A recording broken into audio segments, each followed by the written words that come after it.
Fibre লেন্সের দাপটে বিলুপ্তির পথে এখন চশমার ভারী কাঁচ, যেখানে কমেছে বিনিয়োগ, জৌলুস হারিয়েছে কারখানাও, কর্মী কমছে, নেই আগের মতো বেচাকেনাও। সময়ের সাথে বেঁচে থাকার তাগিদে শিল্পকে এখনও জিইয়ে রেখেছেন গুটি কয়েক চশমা শিল্পী।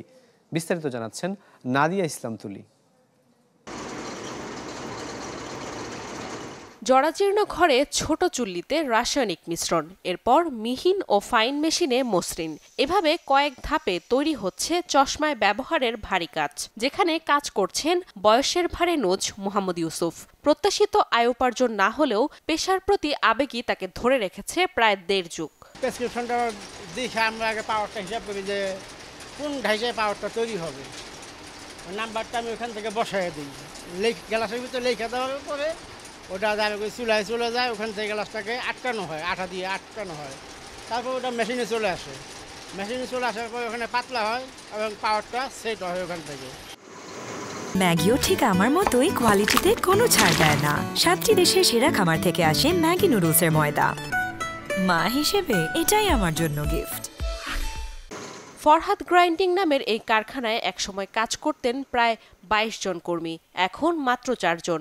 এমনই একজন শহীদুল ইসলাম জানান, সে সময় দৈনিক তৈরি হতো প্রায় ১০০ থেকে ১২০ জোড়া লেন্স, কিন্তু এখন তা কমে দাঁড়িয়েছে মাত্র ১০ থেকে ১৫টিতে। লাখ টাকার বিক্রিও নেমেছে মাত্র ১৫,০০০-এর ঘরে। কাজটা হলো ১ নাম্বার, মনে করেন কাজটা আপনি ২-৪ যদি না ভাঙে ২-৪-৫ বছরও পরে কিছু করা পাবেন না, কিন্তু একটা প্লাস্টিক আপনি দেখবেন যে হাতে তেল লাগায় যদি ঘষা দেন আপনার তেলটা আর উঠবো না। আগে মাল মেডিসিন অনেকে আনতো, চায়না থেকে আনতো, আপনার ইটালি থেকে আনতো, জার্মান থেকে আনতো, এখন আর এগুলা কেউ আনে না। এই কারণে আস্তে আস্তে এটা বন্ধর দিকে যাইতেছে।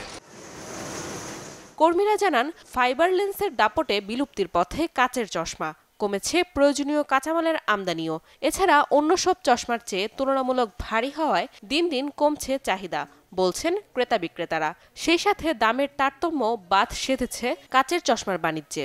কাচেরটা থেকে এটার আমার মনে হচ্ছে একটু হালকা, কাচেরটা একটু ভারী মনে হয় আমার কাছে। গ্লাসের মধ্যে ব্লু কার্টও থাকে, যেটা রিফ্লেক্স করে, লাইট রিফ্লেক্স করে, এর জন্য মানে আমাদের চোখের অনেক প্রোটেকশন হয়। কাচেরটা এটা আপনার অনেক ওয়েট হয়, ওয়েটনেসের কারণে এটা আপনার এই যে নাকে দাগ পড়ে যায়, সেই কারণে কাস্টমারকে এখন রিভিউ আসে অনেক।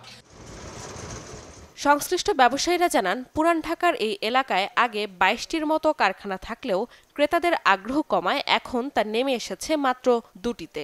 বিলুপ্ত প্রায় এসব কারখানা থেকে লাভের আশা নয়, বরং বেঁচে থাকার তাগিদে সম্মানের সাথে কাজ করে যেতে চান চশমা তৈরির এই শিল্পীরা।